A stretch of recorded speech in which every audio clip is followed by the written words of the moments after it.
What's up, guys? Welcome back to the Jenks Island podcast, the only NFL podcast where you get your takes from a washed-up Division III quarterback and his friends. I'm your host, Grayson Jenkins, joined again by my great friend and co-host, Ty. And in today's episode, we're going to be breaking down our NFL tiers after the NFL drafts. We're going to be giving who we think are contenders for the Super Bowl, who we think are playoff divisional winners, playoff hopefuls, and then who we think are kind of, building towards something but aren't necessarily there yet.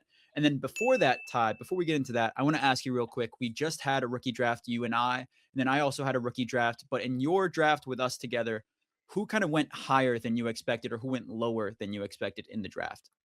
Yeah, one of the guys that went higher than I expected was Jonah Coleman, a guy that you actually took in the first round. I was sitting at 202, kind of expecting him to be, I had 202 and 204, kind of expecting him to be in that range. I thought, okay, I got to take him at 2 because someone might take him at 3. I think Mhm. you took him at It was 107. high. It was very, very high. Yeah, Yeah. which I mean, listen, I obviously am very high on Jonah Coleman. I think there's value there more long term than right away. Um, but yeah, that was definitely just a little shocking seeing him go so high. Interested to just hear your thoughts on that. But just a guy who went a little bit lower than I expected was Chris Bell. Mhm. Stepping into receiver one situation in Miami without any real competition there. I know they have guys like Jalen Tolbert, and they drafted another receiver out of Texas Tech. But Chris Bell kind of steps in there as the wide receiver one day one, as long as he's healthy. I think some people, had concerns. They were like, "Oh, he tore his ACL. Is he going to be able to play?" There was some of that commentary going on in the league chat, but it hasn't sounded like anyone's overly concerned with the knee. He was a quality player before that, and like I said, he's just stepping into a situation where there's no competition. I got him at pick 301 in a 10-man league. I got him at the top of the third round. Was trying to trade into the second round. After I took who did I take at 2? Oh, I actually I'll forget. pull it up. And your second round pick, you Yeah. took, let me see if I find Oh, Nick I traded 202 Singleton. away for Matthew Golden. That's what I did. Yes. And then you took Nick Singleton Took at Nick Singleton at 204, yeah. 2-4. Yeah. Yeah, so I was trying to trade, to 3, to 5, to 6, to 7, and no one was biting, and then I just kept realizing that Chris Bell was just falling down the board, and so I'm at 301, and I mean, that's just a hell of a steal to get in the third round, a guy who's gonna be a wide receiver one. So Yeah. that was my biggest riser and faller, I guess, in our draft. Yeah, there was a massive running back run, and I think I kind of, started the running back kind of the board a lot sooner than people expected with that Jonah Coleman pick. The only reason I took him there was because I have RJ Harvey, and we kind of broke that down in our Dynasty rookie rankings episode. If you guys want to check that out, I broke down that in this year's draft, after maybe the 106, it's kind of take whoever you want, and if you have any handcuffs with some of these guys, I think that's extremely valuable. Like for me, RJ Harvey, if he gets outplayed by Coleman and J.K. Dobbins gets hurt again, Coleman immediately gets all those fantasy points. So I wanted to make sure I had whoever was going to be getting those fantasy points for the Broncos. I was like, I'd rather have that than a Jets receiver or a Browns receiver, dependent on those quarterbacks. So I was like, I'll go ahead and do that. But yeah, definitely Chris Bell falling all the way to 3-1. I took him at 204 in a 12-man league. And I even thought that was relatively low just because I do feel, like you said, he's the receiver one and he's a guy that will immediately be able to have an impact, especially fantasy wise, in that offense. With Malik Willis at the quarterback position, he'll be scrambling a little bit. Chris Bell is very, very good on crosser routes, things like that. I think he'll be able to find space in the open. And I think Malik Willis will be able to find him a good amount. What are your thoughts, Ty? And with this, this draft just being weaker than what 2027 is projected to be, Mhm. you kind of just had to take guys that had opportunities, right? Like your Yep. picks weren't that important unless you were trying to trade for 2027 picks, or like I did and got Matthew Golden.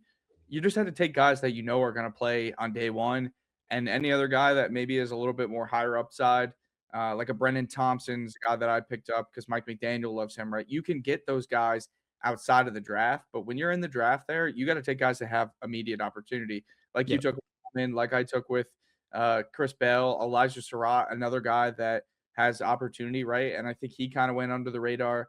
I think that people were betting on upside, but in a weaker draft, these guys their upside may never be realized because next year they're being replaced already. Yeah, where I'm kind of at with it, especially when we talk about these drafts, is I mean, you look at Denzel Boston And then you look at Elijah Surratt, they're both going to be playing similar roles in their offenses. I think the Browns have a good amount of weapons around him. They don't have as good of a quarterback.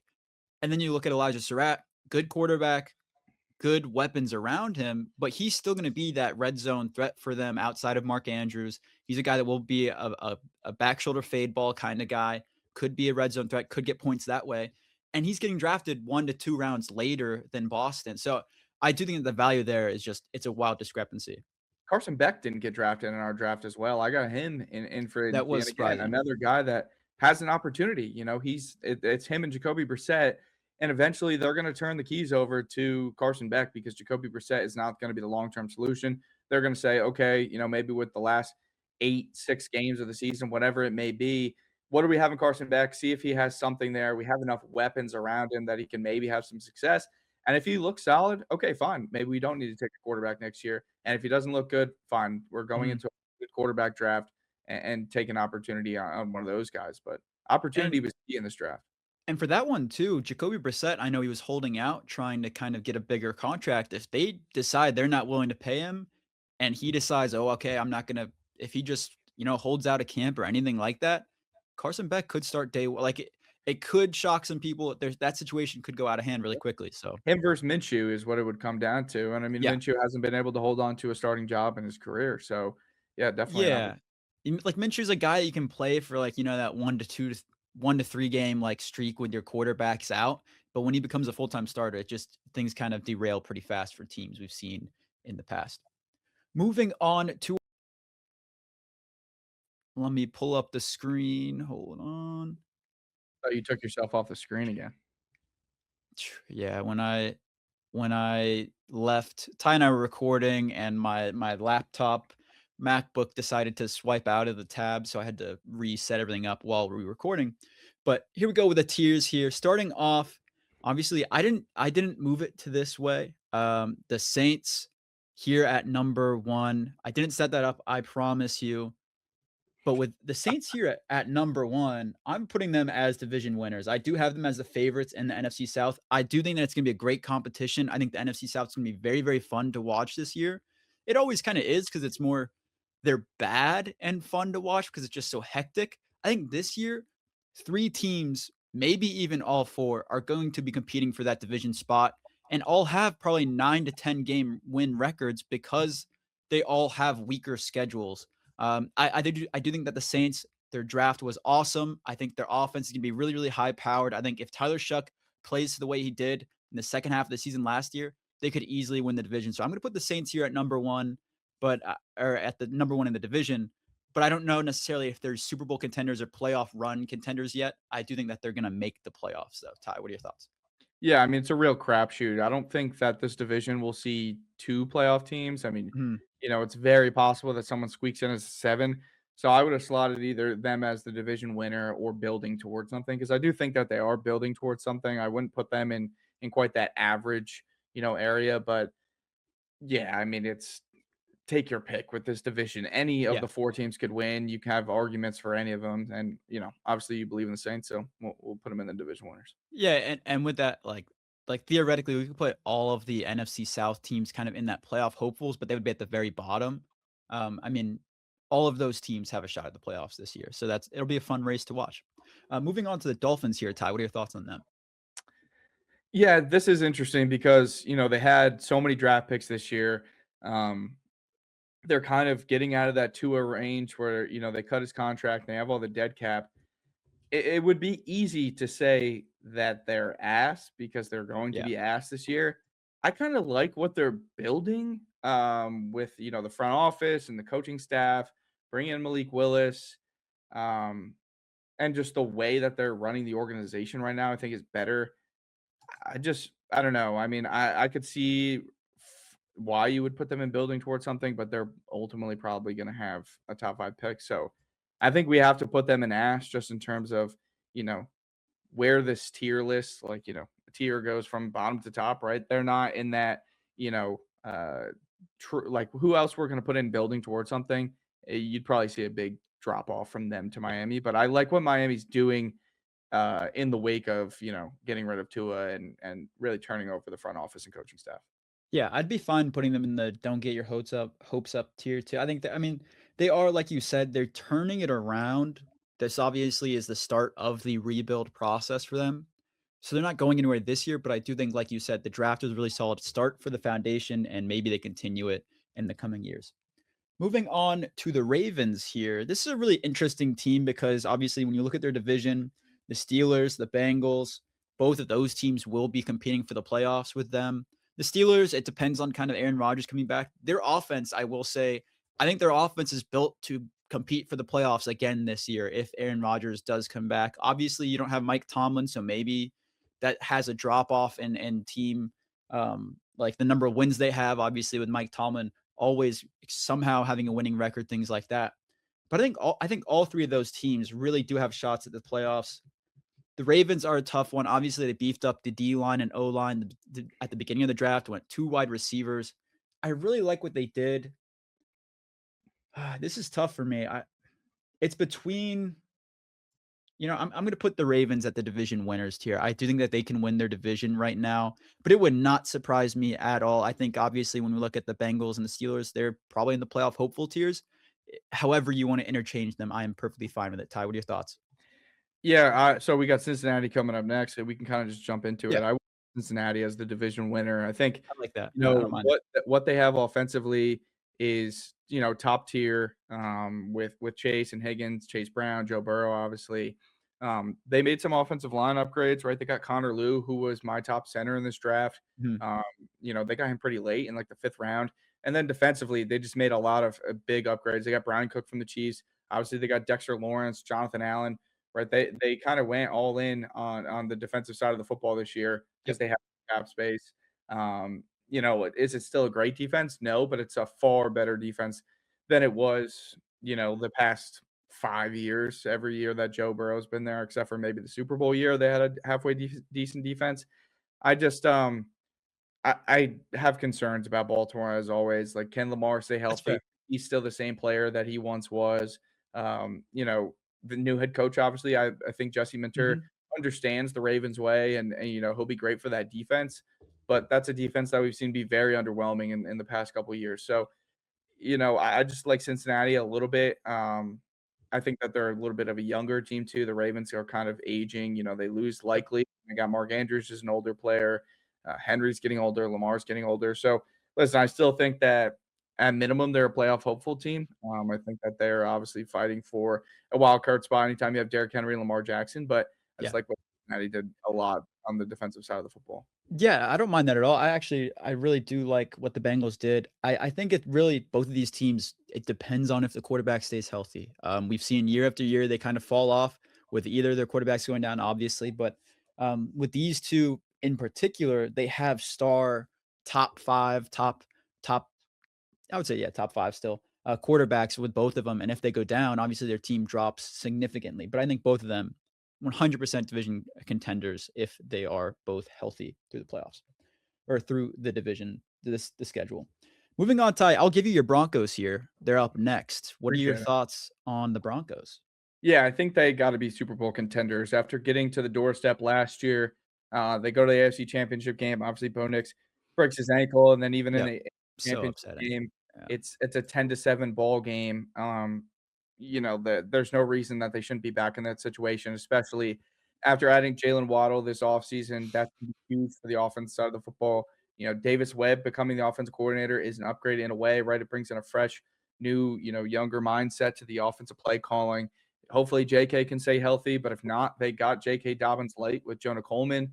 And these young guys on the offensive side will just continue to grow. And then defensively, you lose John Franklin Myers, that's fine, but we had a very, very deep defensive line. I'm interested to see what happens at the linebacker position because we moved on from Dre Greenlaw and we bring back Singleton and Sternad, but there's some interesting options in that room with Jonah Ellis moving to the inside, Red Murdoch, a guy who they took late, Torian York, a guy who was undrafted free agent. So there's some competition in that room, some younger life, but when your pass rush is as good as it is, and then your secondary is as good as it is, yeah, I mean, you can't have all 11 guys be all pro level players on your Yeah. defense. I think that there's room for upgrade at the linebacker position. I hope some of these younger guys take over that job from Singleton or Sternad or both of them. But listen, this team, like I said, they were on the doorstep of the Super Bowl last year. No reason to think that Bo Nix shouldn't continue to grow. I know there were some concerns about the ankle and if he was looking bow-legged. He just posted a video of him running the other day. I think it was just some inflammation after surgery. Yeah. That's what I've heard from some of the doctors on Twitter and all that stuff. So, listen, I think that this team's right back in the thick of things next year. Yeah, no, I definitely think they're still contenders. I have no problems with that at all. I will say I love their draft. We were talking about my draft in another league for rookie drafts. I ended up with Justin Jolly and Coleman, and I thought both of those guys could have. I mean, they could work their ways up the depth chart for the Broncos, and they could have significant impacts on the offense. So Jolie is, I mean, like I mentioned, Jonah Coleman, kind of J.K. Dobbins light. Jolie is Evan Ingram light. If yep, Evan Ingram can be healthy and be, if Evan Ingram cannot stay healthy, Jolie has a real opportunity to become that receiving threat in this offense. Because yeah, when Evan went down last year, right, it turned to Adam Troutman, turned to, a lot of guys that are just better fit as blocking guys. Jolie is he's that receiver threat. He had, one drop last season. I said when we cover the tight ends, I think he had the best hands in the and class based he's on a little some of the bit. catches he was making with how bad his quarterback play was. Yeah, So yeah, and that's he's a another little guy bit that bigger. He's a little bit bigger too, so I think, yeah, I he can maybe stay a little bit more healthy than Evan Ingram. We've seen, different injuries with him, but I yeah. do think that great addition for them. Moving on to the Giants here, I'm gonna put them in the building towards something tier. I do think I could put them in average, but I think when I'm looking at the building towards something tier, that's maybe even average teams that are, they're still working their way up the ranks. I do think that the Giants could be a team that surprised people. They've obviously had a very, very good offseason so far. Their defense is looking really good. The draft, I was really surprised by their draft moves, not going and getting Caleb Downs with that second first rounder there because he was still available. I think their defense could have been a lot of fun, and then you just would have been set. But obviously, getting an O lineman there also does help for them. You want to protect your quarterback, your young quarterback. Jackson Dart's gonna be building towards things, obviously. So I'm gonna put them into building towards something. I think they have a lot of hope going into this season. I like what they're doing. So they're on the positive trend. What are your thoughts, Ty? Yeah, I think, building something to me almost is like above average too, because it's Yeah, just, you have some hope. Average, you're just kind of stuck in mud. This purgatory. Yeah, would be a playoff hopeful.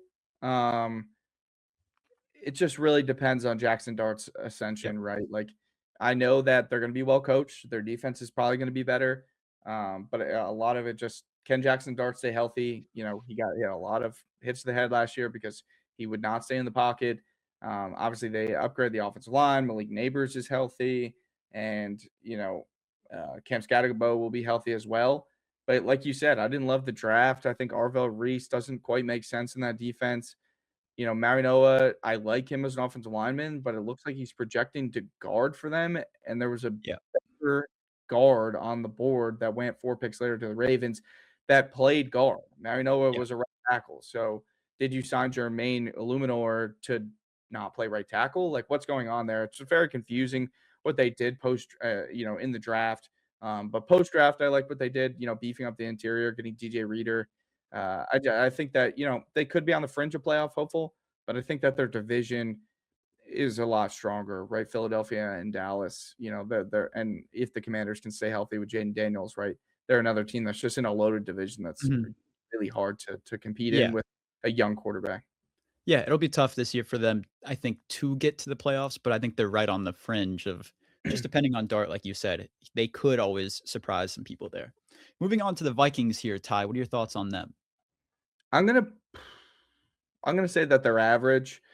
Um, I don't quite think that they're building towards something because they've kind of torn things apart and they've patched up different people. Like they traded away, Jonathan Greenard, and then obviously they've made some changes on the defensive front, getting rid of Hargrave, getting rid of Jonathan Allen. They kind of gutted a lot of that defense. I like what they did adding Kyler Murray. I think that he from day one is going to be the starter there. Kevin O'Connell can this is the first time that Kevin O'Connell's really had a dynamic quarterback, right? He's had, good quarterbacks like Sam Darnold and Kirk Cousins, but the legs of Kyler Murray are so dangerous. Very excited to see what Kevin O'Connell can do with him and just with Justin Jefferson, Jordan Addison, right? I think they have a solid offense. I hope they move more towards Jordan Mason.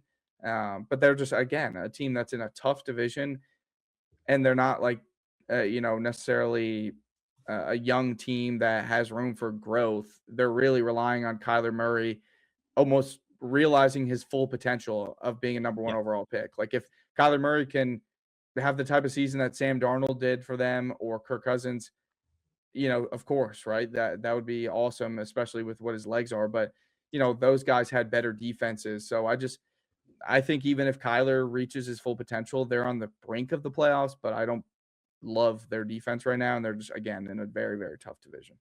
Yeah, no, I completely agree with you here. I would have I would have definitely the Bears and the Packers above them. I think the Lions they'll be pretty close with, but I think yeah, like you said, they're just kind of in that a stuck spot right now of that you're an average team. You could make the playoffs, but you're not exactly a Super Bowl contender at this point in time. Who knows? Maybe Kyler shocks some people, but I yeah, I He think that would definitely be their could, spot. but I don't think putting them in average says anything about Kyler Murray. I really think he Yeah, can do great things with Kevin O'Connell.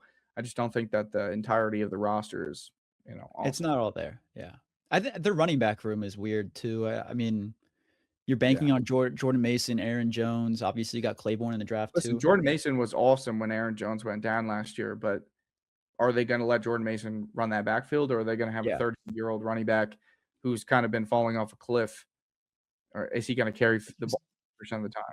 Yeah, I was very surprised they brought him back when they did. I thought they were ready for Jordan Mason too. Moving on here to the Rams. Obviously, they're another team. They're easily division winners. They're honestly probably Super Bowl contenders. I don't know if I can immediately put them over the Seahawks. I really didn't like their draft. If they went, say, Makai Lemon here, or if they went, a splash player in the draft, I think I would immediately have them in Super Bowl contenders. But they had a weird draft that didn't really build towards them winning this year. It kind of, maybe set them up for the future for a more elongated success period that where they can maybe win in the future after Stafford, but it didn't necessarily set them up for more success this season like I thought they would. So I'm going to put them at the top of division winners. They could easily be contenders, but I'll just keep them there for now. Ty, what are your thoughts? I think they're a contender. I love what they did in the free agency period, adding Trent McDuffie Trent and McDuffie, Jalen yeah, I forgot about Watson. that. Like that was huge, right? I mean, Trent McDuffie was one of their first round picks, so include him in on draft day, right? And then adding Jalen Watson, another Chiefs corner. They really solidified that weak part of that defense that we talked about all last season long was, the secondary of this team is not great. The front seven's Yep, good. They'll get pressure, but they can't cover consistently. Offensively, I know they didn't add much. Max Clare, I mean, we were pretty high on him. I think that he's probably a better option than Terrence Ferguson in my eyes. I agree. Um, so he does add a little bit of upside. Yeah, the draft was confusing taking Ty Simpson, but I think that they've added more than Seattle has, and I think Seattle lost more than the Rams did. So in my eyes, they're the That's Super fair. Bowl contender in the NFC. I don't mind that take at all. Yeah, they were tough. It's 1A, 1B for me right now in that division for sure, but I could see either team pulling it out. Moving on to the Buccaneers here, Ty. What are your thoughts? Yeah, I'm gonna put them in average. I think Yeah. they could, of course, win the division, right? Would you put them And below or above the Vikings? above the Vikings, I think. Actually, It's tough. That's a so tough one. close. I like what Yeah. they did adding Josiah Trotter. Ted Hurst was a good option, right? I think that they did a pretty good job adding in the draft. Mhm. Uh, I didn't love who'd they take in the first round? Oh, Ruben Bain. Now that now that I think about it, it could be a playoff hopeful. They could be a They're fringe. they're they're interesting. Yeah. They're interesting because I think that they really did a great job in the draft.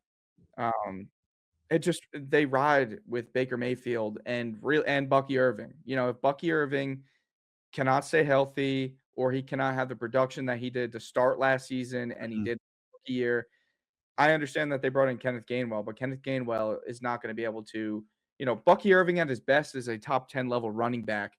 You Yeah. pair him with Baker Mayfield at his best, who plays at a top 10 level quarterback, that's a phenomenal team that can make the playoffs.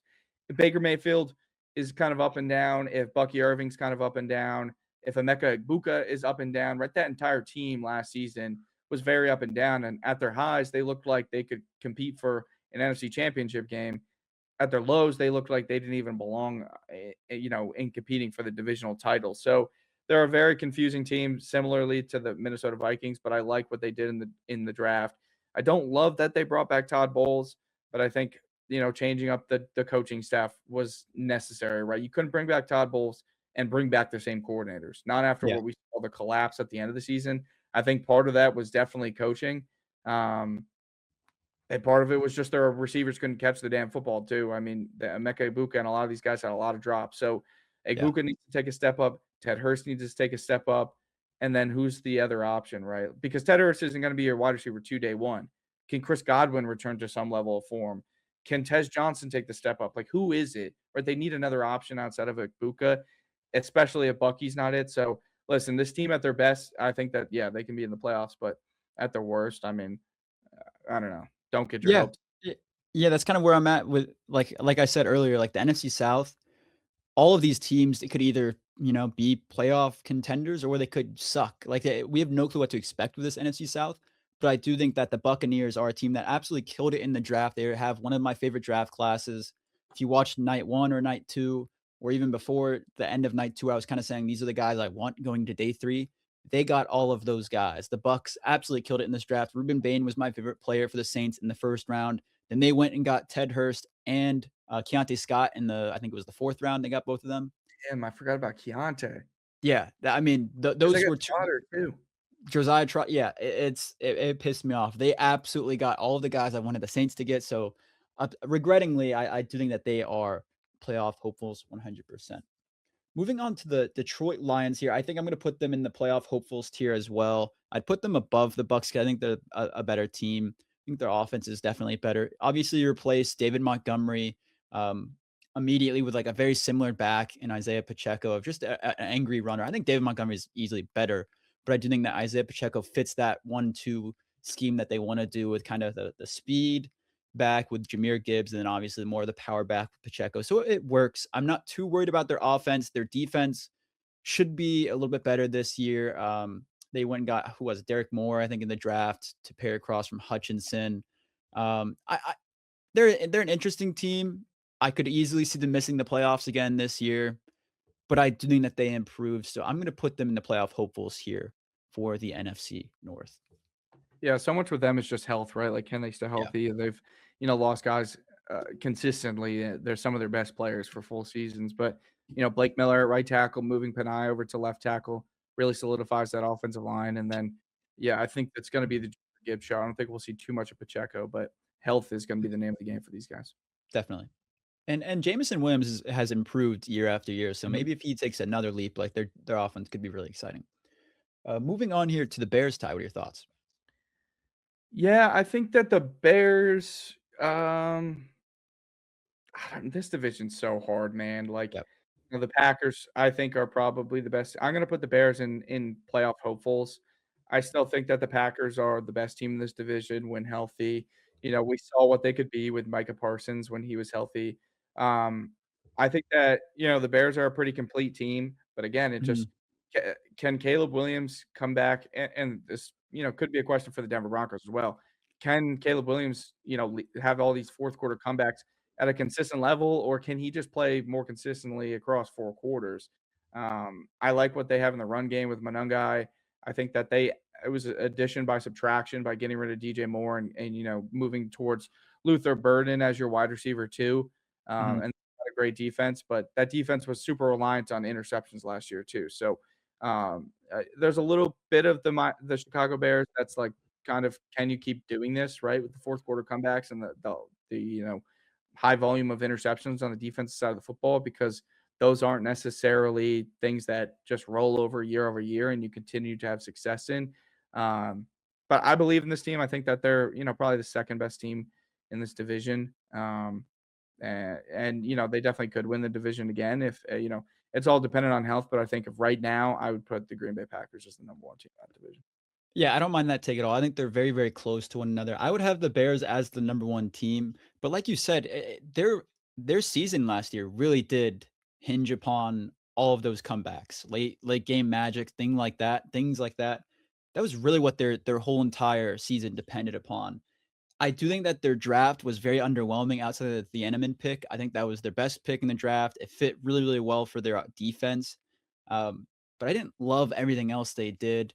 The offseason was all right, wasn't extremely overwhelming or anything like that. So maybe they're basically like running it back. I do think that they're definitely playoff hopefuls. They should make the playoffs. It'd be extremely underwhelming for the fans if they somehow didn't.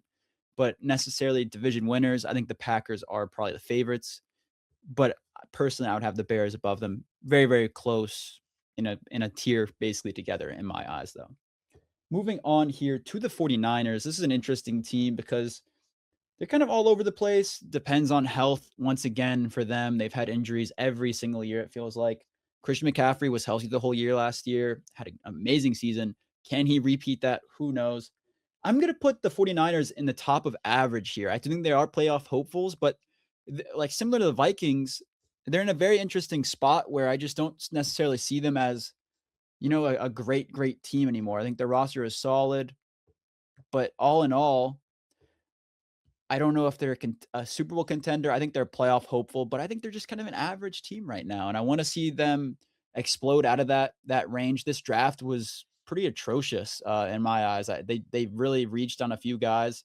Didn't really love what they did in this year's draft class. But all in all, I think they're a good team. I could easily see them in the playoffs, but I'm just gonna put them in average. What are your thoughts, Ty? Yeah, I think, they didn't have the most inspiring offseason. I know they brought in, bigger names like a Mike Evans and a Dre Yeah. Greenlaw, but, we've seen Dre Greenlaw be unable to stay healthy. Mike Evans had a little bit of injury, concerns last season. He's getting a little bit older. I Mhm. think he's far and above, the best receiver on that team. But it's, yeah, like you said, can they stay healthy? They have so many guys across the board there, between Michael Williams, Bosa, Kittle, Pearsall, right? All these guys got hurt last season, and they lose Rob Saleh, who I know they replaced him with Raheem Morris. But Rob Saleh is a fantastic defense coordinator and did a great job with them last season with just the injuries that they had. We talked about that a lot, right? Of just they started to play so much better in the latter half of the season, uh, just because Rob Saleh is such an awesome defensive coordinator. Yep. I think that, yeah, you could argue that maybe they're a playoff hopeful, but like the Minnesota Vikings, they're kind of this aging team that doesn't have a lot of, upside where like players on the team are going to get better. It's, what they are right now. And if they can stay healthy, they can make the playoffs, but they have not proven that they can. Yeah. No, I 100% agree with you there. Moving on, Ty, to the Eagles. What are your thoughts on them? Yeah, I think that the Eagles, I'm going to put them in the playoff hopefuls, assuming that they're losing AJ Brown.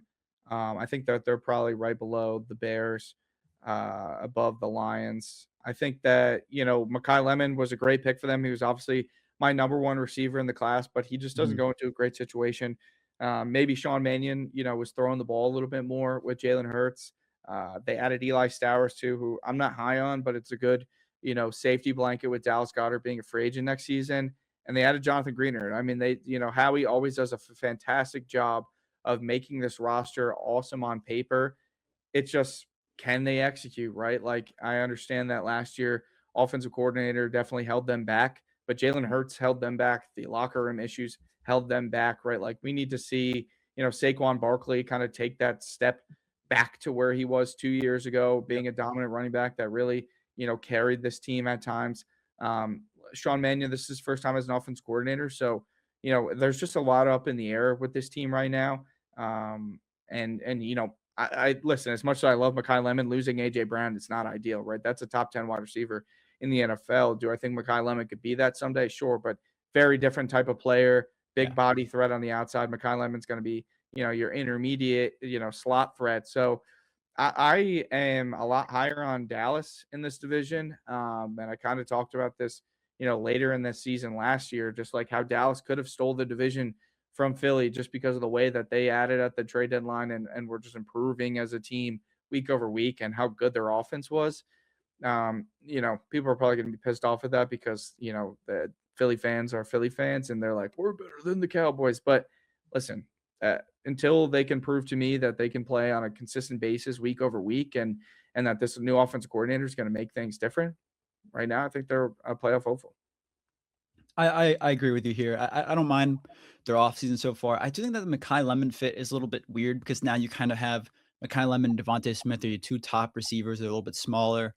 Um, But I do think that they're still gonna be a solid team. They should be a playoff hopeful. Be between them and Dallas, I believe, for the division title, so I like that pick there.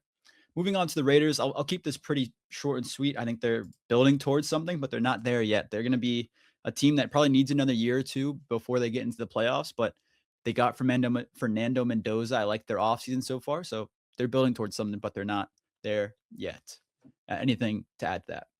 Nah, I mean, they could be an ass as well. Yeah. I know they got Mendoza, but the rest of that offensive line outside of Linderbaum is not great. Jackson Powers Johnson really struggled at guard. Colton Miller is a good offensive tackle, but their right tackle position is like a gaping hole. They don't really have any wide receivers, and their defense is still not great. I know they ended up keeping Max Crosby, but this team's got a long way to go before that they're competing, especially in a tough division. Yeah. Yeah, I think they're, they're working their way up, but they're definitely not there yet for sure. The Packers, Ty, what are your thoughts on them? Division winners, right? I think adding Micah Parsons back pretty much after I think they're right behind the Rams. Him being healthy, I think is going to be huge for this team. I think this has got to be a Matthew Golden takes a huge step up, right? They kind Mhm. of reduced the head count in that wide receiver room, and now it's Watson, him, and Jaden Reed. So can those guys stay healthy too? Because we've seen Reed and Watson, be a little bit more injury prone, but I'm as a dynasty owner of Matthew Golden, I'm betting on him taking a big step up. I was a big fan of him coming out of college, and I think as long as they stay healthy, they're in the realm of competing for a Super Bowl as well. Because at one point in time last season, right after they added Micah Parsons, that's what we were talking about. This team being one of the premier Super Bowl contenders in the NFC, and I think that they can be just that again coming back this season healthier. Yeah, no, I agree with you here. I do think that they're division winner hopefuls, either them or the Bears. Either of them, if you put them in that tier, I'm completely fine with it. Moving on to the Commanders here. They're tough. I would either put them in average or building towards something because I think they're kind of building back to what they were a couple of years ago. Obviously, they went deep in the playoffs. Last year didn't do that. They didn't even with Jaden Daniels healthy, I don't think they would have been very close because their defense just didn't look it looked old and slow. They didn't have many weapons. I'd probably put them in average at this point in time. I'd put them below the Vikings because I think they're a decent team. I think they're building a little bit, but it depends on Jaden Daniels. If Jaden Daniels is healthy, I think he can lift that team significantly. They went and got Antonio Williams. Maybe he becomes a good slot receiver to pair with obviously Terry McLaurin. That could provide a spark. But outside of that, I don't know. I think they're an average team. I think Sonny Styles provides a great spark for that defensive side of the ball. And I think their defense should improve. But I think average is the right spot for them. I could see anything below that even too. So, what are your thoughts? Yeah, I love what they did, at least in the front seven on the defensive side, right? Mhm. Adding Clavon Chason, adding Odafe Owe, right, really gives that a speed threat, a speed spark on that defensive side of the ball in the pass rush. And then, they added Leo Chenal, they added Sonny Styles, they added Nick Cross in the secondary. I think they still have some holes, at corner, and then receiver still a bit of a question mark. But Antonio Williams, if he can, step up, maybe they go after Brandon Ayuk eventually if he ever gets released, or they just Yeah, send a round pick for him. But Chigga is a guy who, you could have a they've big had tight impact there. ends that were 35 years old that were top 10 fantasy tight ends like Zach Ertz. So, they definitely They added Rashad White. The running back room gets a little bit of a bump as well. Maybe Katron Allen can be a threat. So, listen, I think I liked their offseason. I think they did a great job. But yeah, like you said, a lot of it just hinges on if Jaden Daniels can stay healthy or not. And so for that, I think, I would maybe put them in like a building towards something because I think they got a I lot think it's fair. younger. But I think average is fair because, the two teams ahead of them um, are like the playoff hopeful ish teams. But like Mhm. if they don't meet their ceiling, they're just going to be like middle of the pack, 7-win teams that, are picking in the top 15 next year. Moving on to the Cardinals here, Ty. What are your thoughts with them after getting Jeremiah Love? I think this is tough. I'm gonna say that they're building towards something. I Interesting. actually think that on the offensive side of the football, getting Jeremiah Love was a good move. I think they're above the Raiders too. I think that um, they're setting themselves up in a good situation, right? They got Chase Bisontis, improves that offensive line. Jeremiah Love, while I don't think that they should have brought back James Conner and maybe Yeah. signed Tyler Algier, I'll take back the Algier piece. I think that having another back in that backfield makes sense. Jeremiah Love was operating in a two-back backfield a ton, and it gives you the opportunity in college at Notre Dame with Darren Price, but it gives you the opportunity to use Jeremiah Love in that kind of a slot, wide receiver weapon role. So you can have those two backs out there. They just got to get rid of James Conner off the team and maybe even trade Trey Benson. Like they just have four backs that, kind of all could be the starters in the NFL. But I think, like we mentioned earlier, right? Carson Beck, he's played a ton of football. He's been in, I think, two national championships, maybe even three, at least two, one at Miami, one at Georgia. This guy that's won a lot of football games, he's either going to be, terrible or they found a gem in the fifth round and that's going to be their guy for the future. He has a Yeah. lot of weapons around him. They need some of these guys to, realize their ceiling, but Trey McBride's the best tight end in football. Jeremiah Loves, has top 10 running back potential, and Michael Wilson looked phenomenal last year. So they're definitely building towards something. I like the LaFleur hire as well, and they're setting themselves up for next year to, like we said, either Carson Beck's the starting quarterback or they take a quarterback in a very loaded class next year that steps in with a ton of weapons on the offensive side.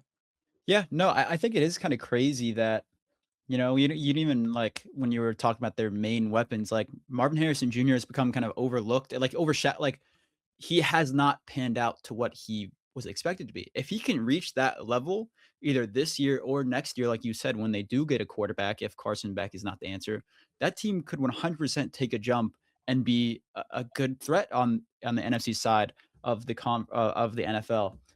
I do think that Cardinals right now will be like a low end team. I think we're all kind of expecting that. But like you said, with the Jeremiah Love addition, they are building to have an offense that's ready for a quarterback when they do arrive.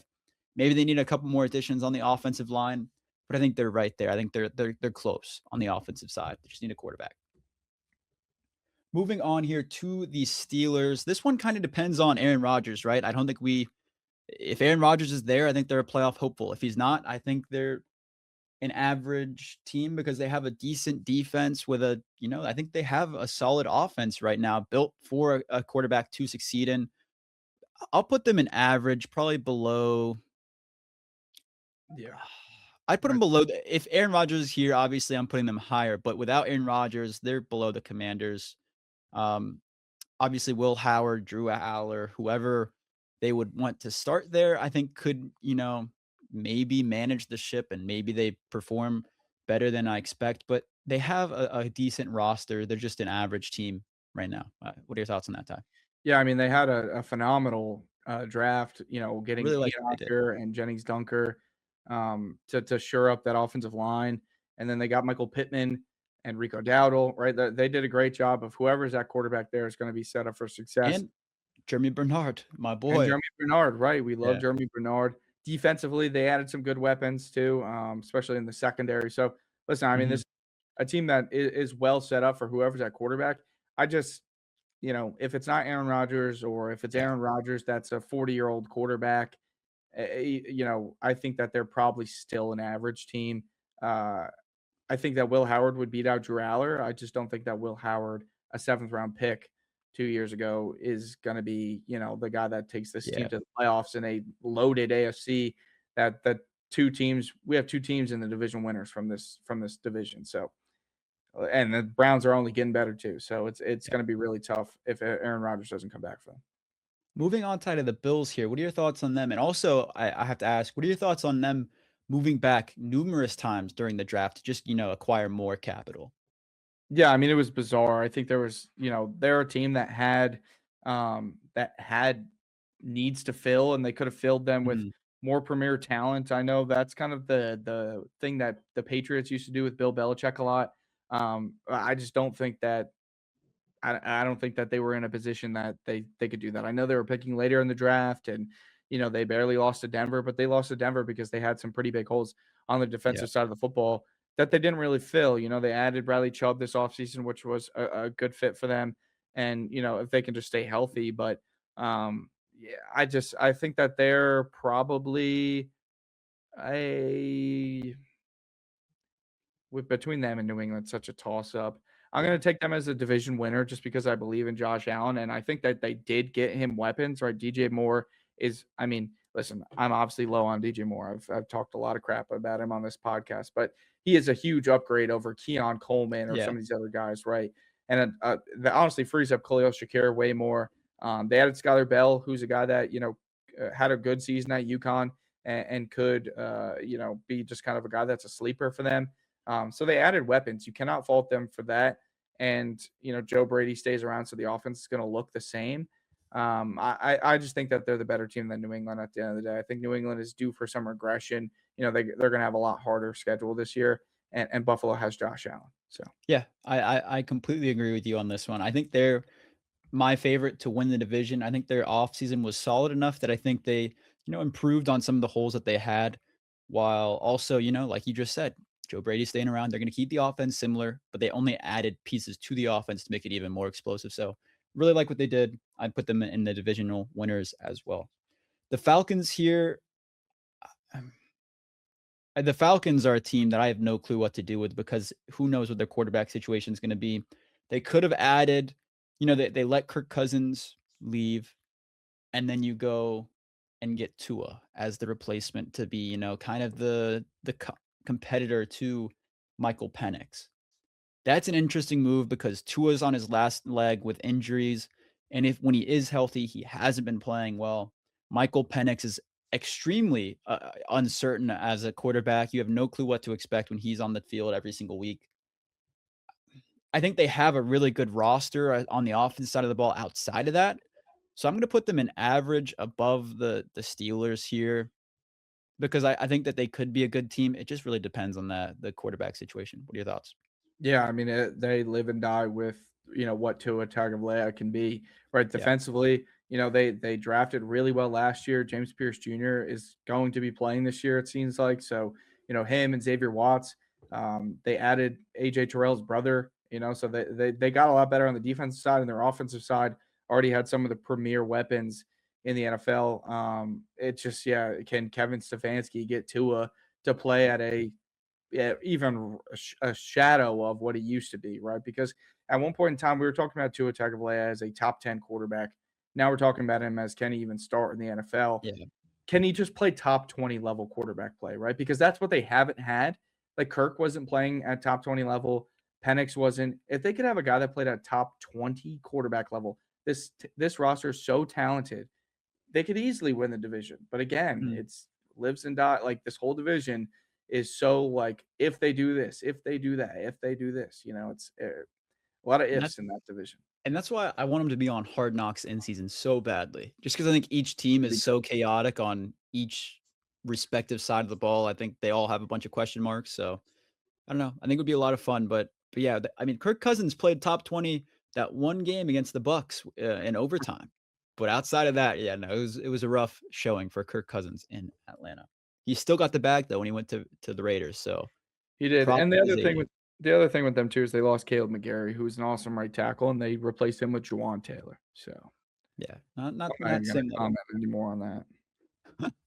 Yeah, as a Broncos fan, you know what's going on with that. Yeah, awful. Anyways, moving on to the Seahawks here. I obviously said that they were probably we're kind of doing a thing where we got the Rams, the Seahawks, the Ravens, the Bengals here in the division winners. Obviously both from the same division and both of those divisions. I think it's 1A, 1B. I think that the Seahawks have lost more than the Rams this offseason, but I do think that they're a team that their defense is going to be still extremely good, that they can slow down teams enough for their offense. And let me say this, it depends on Sam Darnold because we saw him put a lot of stinkers towards the end of the season last year, almost cost them division. And obviously in the Super Bowl, they didn't really have to worry about his performance at all. So maybe if that is the case again, they can win the division. I will say I'd be very confident. I'm comfortable here, Ty. After thinking about this more, I would put the Rams here in Super Bowl contenders and the Seahawks in this divisional winners tier because I do think that they still can win, but I do think that the Rams are probably slightly above them right now. So I don't mind that take at all. Ty, what are your thoughts on them? Yeah, I think that they had, just a typical offseason from a Super Bowl team, right? You lose a couple Mhm. players, they lost Kobe Bryant and Boye Mafe. Another guy who went to Cincinnati. That's a guy who I was missing out on. That was a great pickup by them. So, uh, they just didn't fill a lot of those holes either, right? They just added Dante Fowler to kind of be another rotational pass rusher for them, and they replaced Kenneth Walker, who was Super Bowl MVP, with Jadarian Price, who I love Jadarian Price, but he's Much different. not step in day one and be Kenneth Walker and Yeah. Charbonnet for a lot of the season. So I think that they took a slight step back. A lot of it just is, and they lost Clint Kubiak, right? So a lot of it's just going to be hinge on coaching and Sam Darnold, right? Can Mike McDonald continue to have this defense play at a high level despite some of their subtractions? They weren't huge with Tariq, Kobe, and Boye Mafe leaving, but they were all part of a defense that was phenomenal last year. And then offensively, right, can Sam continue to have a high level of success, right? Like at the end of the season, they relied a lot on the run game with Kenneth Walker having, an awesome postseason run in the last couple weeks Mhm. of the season. It's going to kind of fall more on him now with a rookie running back and Charbonnet out for a lot of the season. And I know that they have great weapons, but can we, we keep talking about Sam Darnold every year, and it's funny because he just continues to prove us wrong. Like, you know, I was high on him in Minnesota, but then when he leaves to Seattle, it's like, can he do it again? And then he wins the Super Bowl, and here we are again talking about Sam Darnold. But I think this is the year that if Sam Darnold has a good year, they make they at least make the playoffs. We're gonna stop talking about can Sam Darnold do it again next year. Yeah, I agree with you. And I will say it is crazy, like, their defense, what they were able to do. I mean, there was multiple games where they just single-handedly won the game for that team, and they could do it again very easily again. Special Um, teams, yeah, and special teams too. Shaheed and Rashid Price can Shaheed definitely.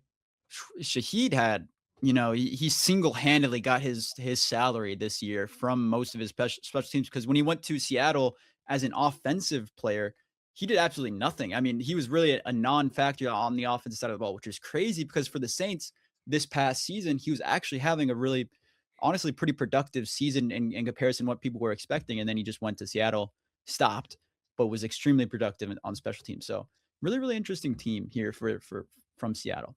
Moving on to the Patriots here, Ty. I think this is a very fun team. What are your thoughts on them? Yeah, I'm gonna put them in the playoff hopefuls. I still think that they're a quality team. There was some shakeup. They lost Clavon Chase on. They added Draymond Jones to replace him. I think that definitely has them take a step back in terms of Mhm. just overall pass rush. I think Draymond Jones, he's a fine player, but he's not going to bring. Clavon Chase on had a pretty big like step up year for them, right? He was under the radar, kind of a bust first round pick, but stepped up for them in a big way. I think if they can get AJ Brown, that's going to be huge for the offense side of the football because with him and Romeo Dobbs, you actually now have viable weapons for this offense. That last year we're talking about Stephon Diggs was their best receiver and he was barely 1,000-yard receiver. And I know you have a lot of concerns about him just overall. Like that guy can't be a wide receiver one. He's not on a football team right now either. I mean, part of that could be because it was the court case that was ongoing, but I think if he was that good, right, a team would have taken a shot on him. So it's a huge upgrade for them. They need Trevion Henderson to continue to step up, but more than anything, it's just going to fall on the offensive line, right? Can that offensive line protect Drake May at all? I mean, they were horrendous in that Yeah. Denver game. Will Campbell, especially, just all postseason long.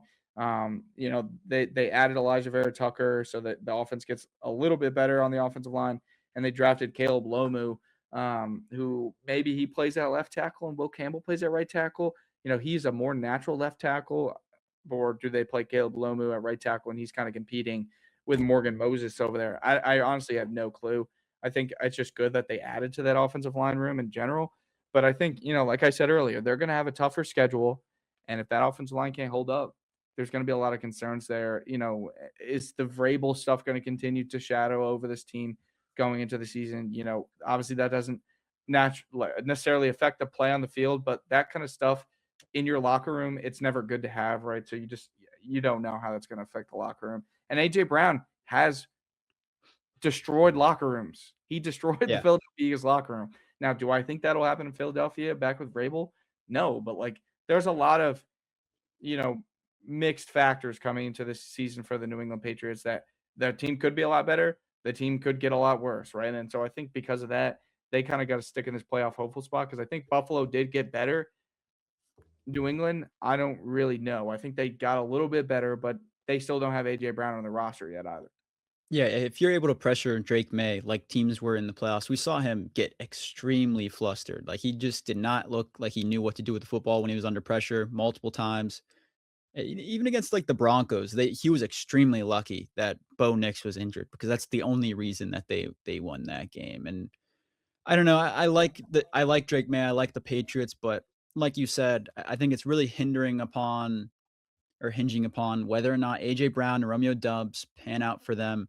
That's a huge impact, but I think they're playoff hopefuls, but I don't see them beating the Bills out for the division this season.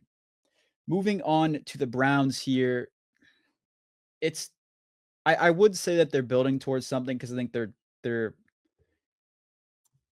their defense and their offense got significantly better in the draft. Obviously, I think you add two really solid receivers. The defensive side of the ball is still going to be good, obviously, when you have Myles Garrett. And when I'm looking at the Browns, really all they need, the question mark is who the hell is their quarterback for this upcoming season? And can he play to a serviceable level? Obviously, if it's Shadur Sanders, I don't think that they're going to be doing very much this season. I don't think that Shadur Sanders is that great of a quarterback. We talked about that last year when we were going through the draft process, things like that. He showed flashes, but he's a check down guy.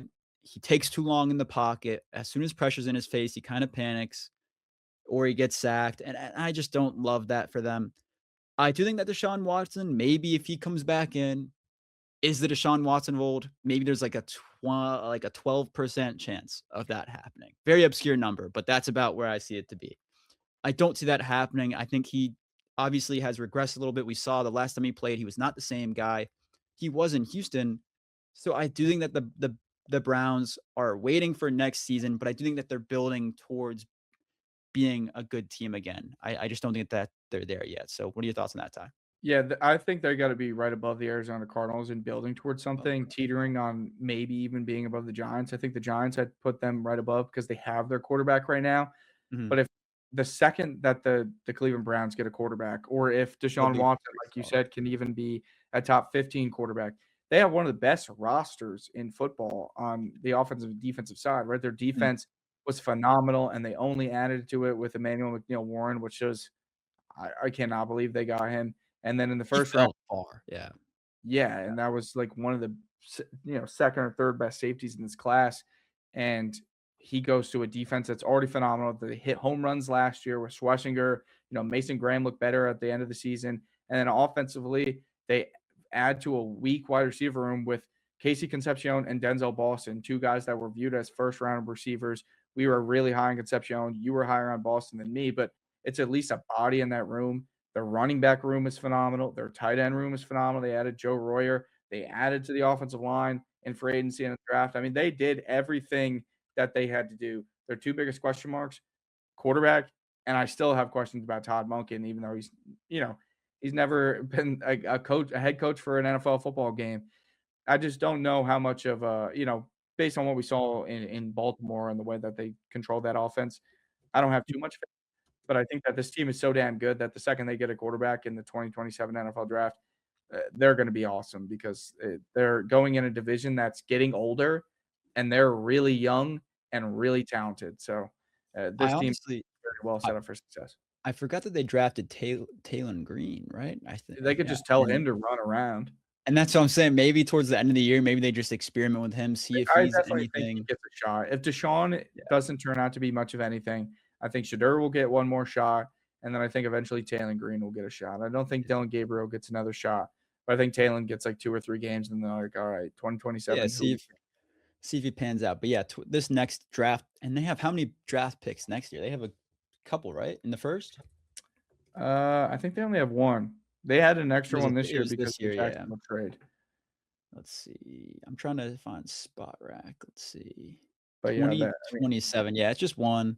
But they have all of their picks except for this a yeah. sixth, so that I'm not worried about that. They could move up really if they need to as well. But I do think that the Browns are definitely, like I mean, I think they're building towards something, but they're not going to be necessarily good this year.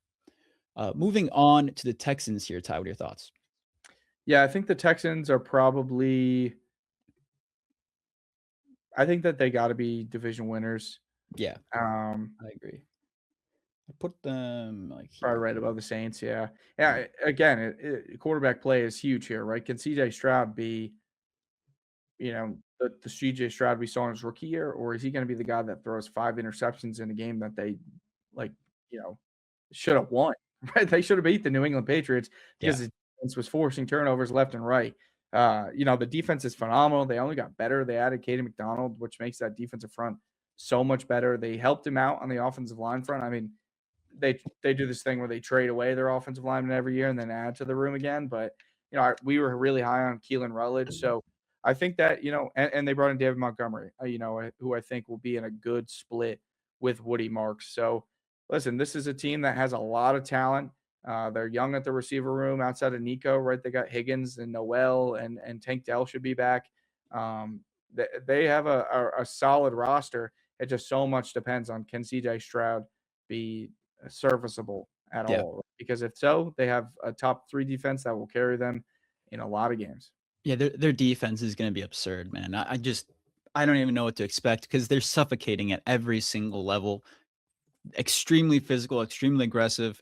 Love the culture they built over there. So yeah, 100% are my favorites to win that division right now because I will say the Jaguars, I think did fall a little bit, but they're still going to be a solid team.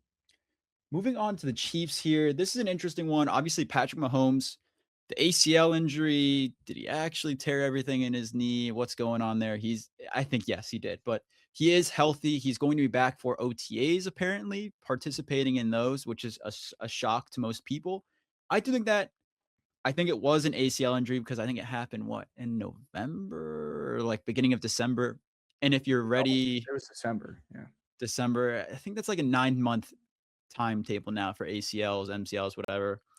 And that's basically around the season where I think he'll be back for the season now starting week 1. The Chiefs are a team, last year I predicted them going 8-9 and I got absolutely crucified for it on TikTok. Do I think that they're going to be better than 8-9? Yes. I do think that they'll be better than 8-9 this upcoming season. I think they've improved a little bit. Obviously, you go get Kenneth Walker. Now you finally have a running back. I think that does significantly help them. Outside of that, on the offense, though, this is they're an interesting team. You have Travis Kelce, who is, obviously aging. Their defense is, it's a question mark. They didn't really add too much wide receiver help either. So it's basically depending upon Rashi Rice. I'm going to put them. Oh, do I get crucified again, Ty, if I put them at the top of average? No, I Or mean, that's exactly where I was thinking. yeah, Listen, they have here's my take on the Chiefs as a Broncos fan.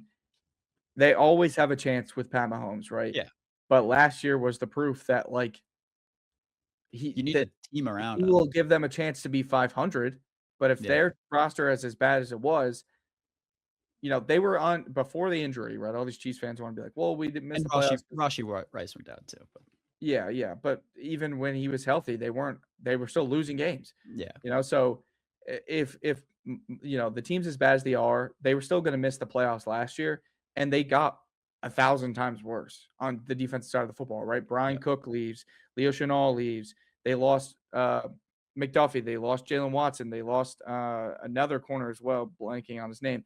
They added I liked the Mansour Delane pick. We talked about that, didn't think they needed to trade up for him. But, kind of across the entire defense, like, their defensive line is fine. I got into an argument with a Chiefs fan the other day. He said that they have the deepest D line in the NFL. I said, "You can't be the deepest D line if your D line is just bad. Just because you have, it's a 8 bunch of guys that bad you know guys, their Ty. names." That's a Yeah.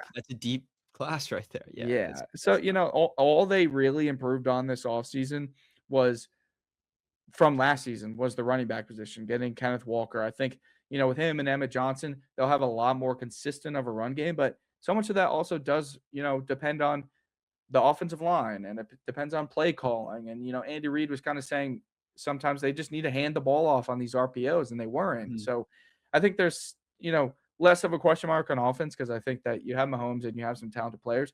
But this defense, I know Spags has done a great job. That defense is horrendous.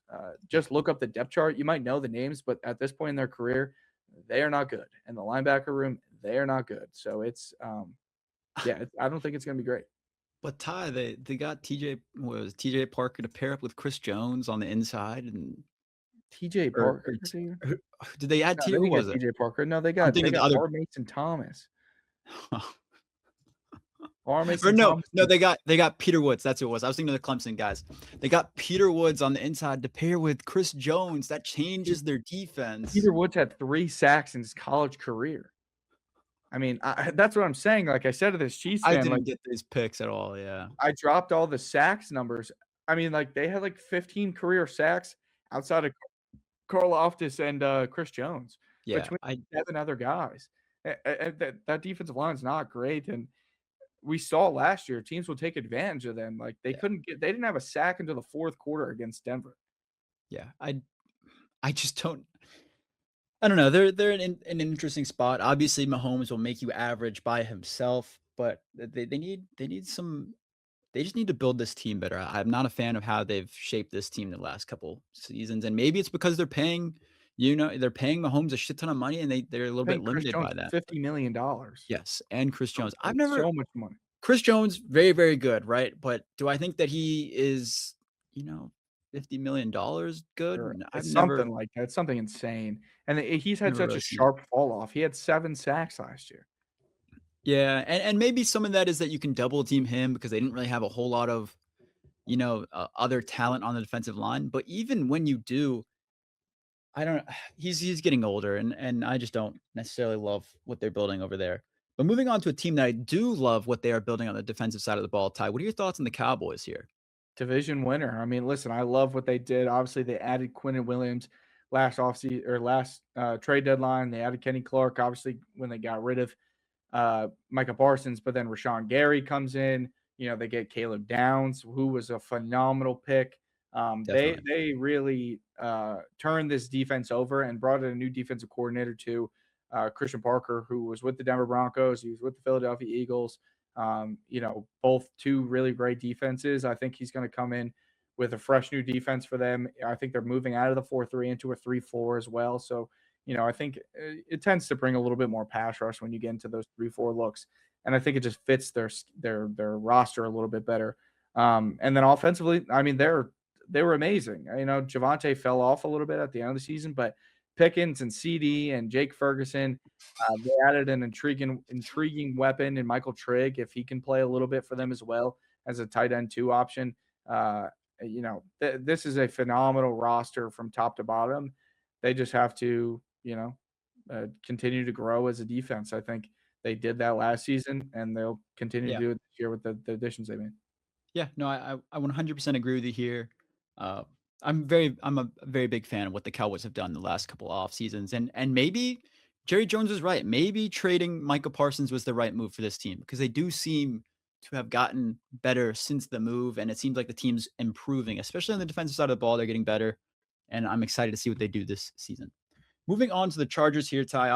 Obviously, division rival, an interesting team. I'm not necessarily going to put them. Oh, this is a tough one too. I do think that obviously injuries, hindered their offense a little bit last year, but Justin Herbert, we've seen it once more that when the light shines the brightest, he crumbles, absolutely crumbles, and it happened again last season. I'm going to put them in average above the Chiefs here. I think they are playoff hopefuls. I think they're a better team probably than the Bucks, obviously, but the Bucks are in the NFC South, so they're hopeful to win that division.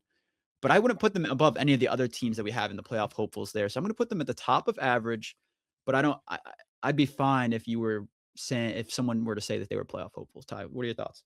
Yeah, I mean, like if you know we think that they're better than the Colts or the Jags, like they would at this case, I guess they'd be the 7th team in here, right? Because we have Yeah, Denver, Baltimore, Cincinnati, Buffalo, and Houston, and then New yeah. England. So they'd be the 7th AFC team. Definitely possible, but a lot of it hinders on protecting Justin Herbert, which they did not add to the offensive line. Their guard position is Trevor Penning.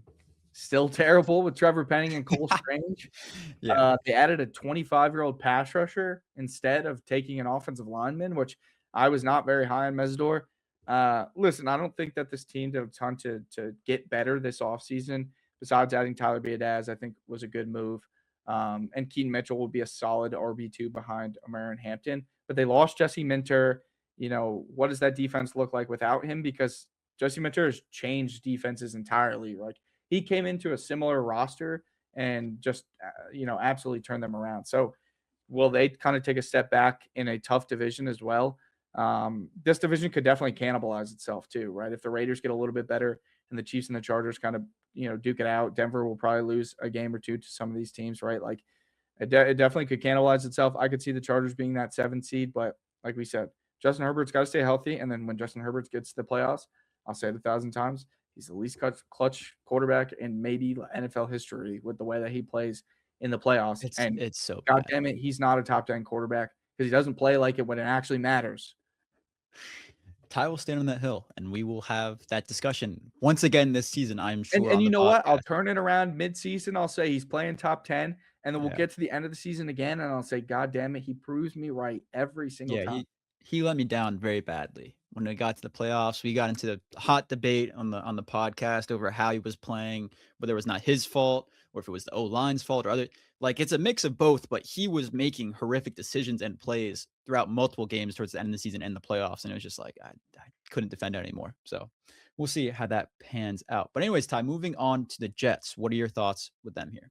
Yeah, building towards something for sure. I think I would put them above the Arizona Cardinals. I think they're another team that's in a very similar situation where, like, okay, let's figure out, well, they don't really have a quarterback this year. I guess it's Geno Smith, Cade Which Klubnik, is Russell Wilson, but it's they're part pointing to 2027 to take a yeah. quarterback, and in a loaded class.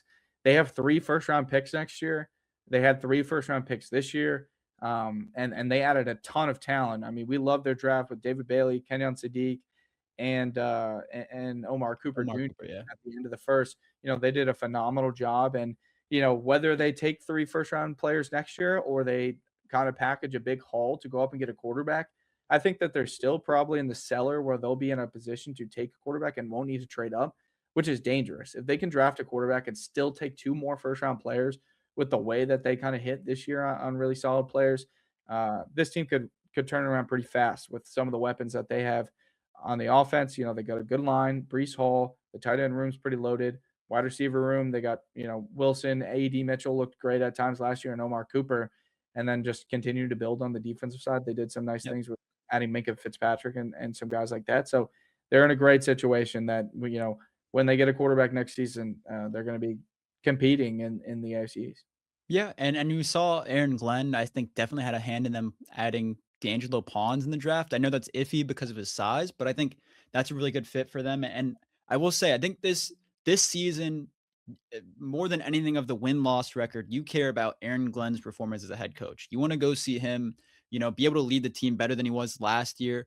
If he's able to do that, even if they end up being the losingest team in the league, I don't think you're that upset as a Jets fan because you don't have to trade up your capital for a quarterback. If you're in a spot where you're comfortable with your head coach, you're comfortable with the rest of the roster, and then you can go get the best quarterback in the draft, and you have 2 other firsts, you are ecstatic if you are the Jets. But I do definitely think they're building towards something. So I'm very happy with how things are going for them. If you're a Jets fan, you might not have to suffer too much longer, but it is the Jets, so you never know what is going to happen. Anyways, moving on to the Panthers here. Another team that I really liked their draft. I think the NFC South probably had one of the best division-wise drafts in this draft class. Really loved that they added Lee Hunter. He was one of my favorite picks in this year's draft class. They also added Chris Brazell, who's an interesting fit with T-Mac. Obviously, I think that's a little bit of a fun matchup there on both sides of the ball for defenses to have to compete with, and they still have Jalen Coker there too. They're a team. They're going to be right below the Bucks in playoff hopefuls. I think they're both teams that are going to compete again for the division this year, once again, and I think the Saints are right there with them. So NFC South, gonna be fun to watch, but I really don't have too much else to add that other than all of these teams are playoff hopefuls, maybe except for the Falcons. But what are your thoughts, Zach? That's a team that could be a top 10 defense with what they added with Lee Hunter, Love their defense. Kevin Lloyd, with Jalen Phillips. I mean, they really went all out on defense, Mhm. and it was smart because, they know that where they are on the offensive side, like, Bryce Young's taken slight steps up year over year, but nothing, Yep. to reaching his potential. but they've got some solid weapons around him with Chuba, maybe Brazil, and Tet, and then a decent offensive line. So go out, get a defense that's really, really good, and make yourself a competitor that way. And they did that. I had them as one of my dynasty defenses with Denver. I traded away Seattle's defense because I could get higher capital for them and store, the Panthers defense as a defense I think is going to be one of the better in the NFL. I think I would put them above Tampa because I like their defense that much. And they beat them last year, right? And I Yeah, just know yeah. more consistently what I'm going to get out of some of their weapons. Maybe not Bryce Young, but some of their weapons. So listen, this is a team that probably has the best chance to win the division with the Saints right there. I think Tampa's That's close, but it just depends on their upside if they hit their yeah. upside. Yeah, I agree with you here. I'm very excited. I'm moving to Charlotte, so I'm moving at the perfect time. I think these are the 2 teams that are really ascending in this division. I think they're gonna have a fun few matchups for years to come. So I'm excited to go in Charlotte to see those games go down. Moving on to the Titans here, Ty. What are your thoughts? They are a very interesting team because I think that if Cam Ward can take a huge step up with Brian Daboll there, they could be a playoff hopeful Mhm. in a weaker division. And with Daniel Jones missing some time, with the Jaguars getting worse, like I don't know. I love what they did on the defensive side of the ball. I think Rob Sala's going to really have there's a great defense over there, especially with the front that they added. And then they added, Tate and Wandale. Nick Singleton, I think, competes for a running back spot there. I don't know. I mean, I'm interested to see what you think, but I really believe in this Tennessee Titans team with the coaching staff and the huge offseason that they had. I'd I'd definitely put them above the Giants in building towards something. And like we said earlier, I think the building towards something tier is almost better than some of this average tier because if Cam Ward pans out, like you just mentioned, if that connection with him and Carnell Tate becomes unstoppable, they're immediately a playoff hopeful. So I wouldn't mind. I would put them maybe bottom, if not above the. I think they have a lower chance than the Panthers and the Bucks to make it Yeah. because they're in the AFC. So I put them at the bottom of playoff hopefuls, but the top of building towards something really is a great fit. I think either way, I'm perfectly fine with. Yeah, I mean, listen, and if Cam can take that step forward with Dayball, like Josh Allen has in the past with Dayball, that is a better roster than the Chargers, Chiefs, and Steelers, who are the Mhm. 3 teams that we have right now in that average realm that would Yeah. compete for that 7 seed. Obviously, we gotta talk about the Colts and the Jags, but right now, just looking at that part of the board, if Cam can take a big step up, yeah, that they'll be dangerous. Moving on to the Colts here. This is an interesting team, obviously, with Daniel Jones going down. One of my favorite players in this team that I've been talking about is Josh Downs. I think is getting a little bit overlooked because he hasn't had as big of an impact as I think people were expecting the past few seasons. They bring back Alec Pierce on a massive contract for what he's done so far in his career. But outside of that, this is a team that is in a very interesting space. I think they went really defensively focused in the draft, obviously with CJ Allen, AJ Halsey, both good picks. CJ Allen, a little bit more limited on the pass coverage game, but he will be a field general where he knows where everything's going. He can communicate well, be a captain. I think like I'll put the Colts in average, probably below. I put them. Hmm, I put them below the Commanders. I think they're a decent Right? team. Wow. I'm lower on them than some. I think I'll always be low on them. They obviously still have JT. Maybe he, plays like he did last year and carries the offense a little bit more. But I'm not the biggest fan of their offense, the way it's set up currently. And I think all these teams above them, if they play to their full potential, I think would be better. So I'm going to put the Colts there, but I could see arguments for anything a little bit above that in average. I thought about them as that because we only have 6 playoff teams right now. I think that they would be my 7th AFC playoff team. Just if Daniel Jones when he comes back healthy, I think, with Pierce and Downs and Warren, they have a decent, setup on the offensive side. JT is in a contract year, so that means he's going to go nuts. And then the defensive Yeah. side, they got a pretty good defense. So We I don't know. I think they were the 1 seed when Daniel Jones was healthy last season, and then obviously, yeah, like, I could be broke I his could be leg, sleeping on tore his them. Achilles. Yeah, I don't know. Do you think the Jaguars are below them then? Yeah, I think they had a terrible offseason. They Their lost offseason 7 was so weird. They lost was Devin so good. Lloyd. They lost Travis Etienne. Um, Where would you and, put them? and I'd I'd put I them above the Falcons. okay. Yeah, I think that's kinda where I'm at too. Because I here's my thing with them, right? Like Devin Lloyd was such a key piece of that defense, and they just didn't Yeah. replace him at all. I don't Um, understand. They were yeah, you guys. I mean, sorry, go ahead. you guys wanted him, but the Panthers got a stud in Yeah, Devin Lloyd, and I mean, like, he was the heart and soul of that defense, and then offensively, right? Like Travis Hunter didn't pan out as they would hope, right? Like, is he just going to play defense now? BTJ had a bad year, and Jacoby Myers and Parker Washington were like the bright spots on that offense. But yeah. then ETN was a guy who carried them, in the And run they're just game. like yeah, Yeah, and they just said, "See ya." They let him go. The NFC South feasted off of the Jaguars with yeah. ETN and Devin Lloyd going over there. So listen, I mean, I don't think that Chris Rodriguez and Basil Tutin are going to be able to have that same impact in the run game. And Trevor Lawrence is going to need that because, we've seen him be so inconsistent at times, and we've seen Yeah. him play great, and he doesn't need the run game. But the run game for a quarterback like that is always going to be an aid, and I just don't believe in the run game there. And I think their defense takes a step back. Yeah, I think Gladstone is way in over his head, as a GM. I don't see his vision. Obviously in the draft on draft night, Nate Borkature was their first selection of the draft in the second round, way higher than people were expecting. And obviously there's rumors out there that, yeah, he was going to go in that range anyways, but Brenton you're Strange is an awesome tight end too. they don't need yeah, exactly. They didn't need a tight end going into this draft. Like, I just didn't understand that being their first pick of all picks. Maybe you go tight end, and they did go another tight end later in the draft in the 5th round, which I just don't understand. And then really their only good draft pick was Emmanuel Pregnon in I think it was the 3rd or 4th round. That was my only pick that I Yeah. liked of theirs. Everything else was pretty much a reach or didn't really necessarily match their needs. So I really did not understand what they were doing there. But all in all, I think that they significantly stepped back. The Titans could leap them. The Colts could end up playing better than them, and the Texans are definitely better than them. So I have zero problems with putting them where they're at right now. Going into the tiers though, just to clean it up maybe a little bit, because we do have I have 2 divisional winners here. I'll We got move 10 damn NFC teams in the playoffs. I'll move the Seahawks to hopefuls, I think we moved the Bengals down. Bengals down. So we I think have we need one more AFC team, and I think we got to take Carolina and Tampa out. okay. I would leave Carolina over the Tampa. If we I think take we got to take them Tampa, both out because we got LA, Green Bay, Dallas, the Saints, the Seahawks, the Bears, the Eagles, and the Lions. yeah, That's 8 teams there. I mean, we got to even take out the Lions.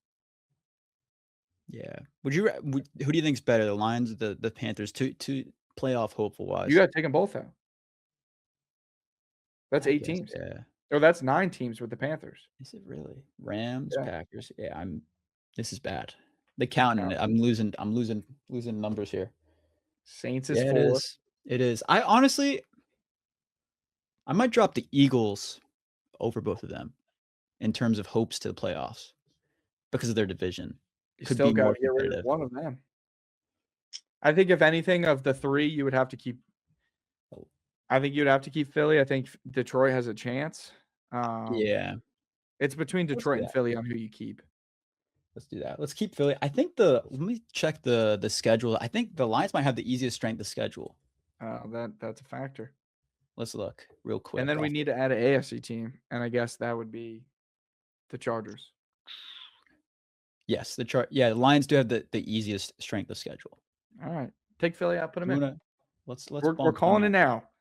This podcast calling out Philadelphia Eagles missed the playoffs. That is kinda nuts. Put And the Chargers in the playoff then hopefuls. yes, the Chargers and the playoff hopefuls. I put them below the Lions as a team though. Yeah, I don't mind this board. I think that the Eagles are definitely probably maybe we have at a just miss tier. I think it would be them, the Panthers, The Bucks. yeah, the Bucks. But all in all, I think this is a solid ranking. The Dolphins, sorry, we kind of have them kind of singled out here down That's they're tough. You got ass, but Raiders there, man. They are not a good football team. I mean, I think that's a little bit of rivalry bias. I mean, they just got their Look at their quarterback. damn depth chart. Their depth chart is bad. They don't have any depth, but I do think that they're still definitely building towards like they have the future vision set up, and I think Kubiak is a big boost for them. But yeah, I don't mind that.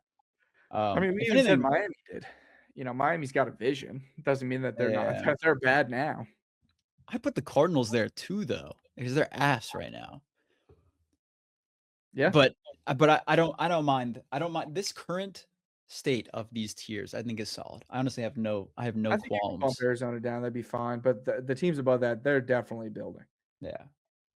Yeah, Arizona's just tough because I mean, we support the Cardinals on this podcast year after year. If you've been with us for a few seasons, you'd know. But last year was the last straw. I can't support them anymore. Sturb, he's still their supporter. He's their analyst, obviously. So we But leave he's a that for hater. him. Yeah, he is a hater. It's kind of funny, but I Here's just my question, were we riding with the Cardinals or were we just riding with Kyler Murray? Like, are we maybe a we were. podcast now? Maybe maybe we are. Maybe that's Kyler where we Murray? gotta flip to. Maybe I gotta get a jersey right here for this blank space on my wall. Yeah, Just a Kyler hell yeah. Murray jersey. But anyways, that'll do it, Ty. I think next week I think schedule should be dropping next week, hopefully. So maybe we wait for the schedule to record our episode and we can do a schedule reaction episode. And I think Ty Hammer and I are going to try to get episodes out with our team's draft reactions. So we'll try to get those out for you guys. And then we'll kind of figure out if you guys want any specific content at all, make sure to comment your episode ideas, and we'd love to make sure we get those out for you guys. But other than that, that'll do it for this episode of the Jenks Island podcast. You know where to find us at Jenks Island on social media and Jenks Island wherever you get your podcasts, and we will see you guys next week.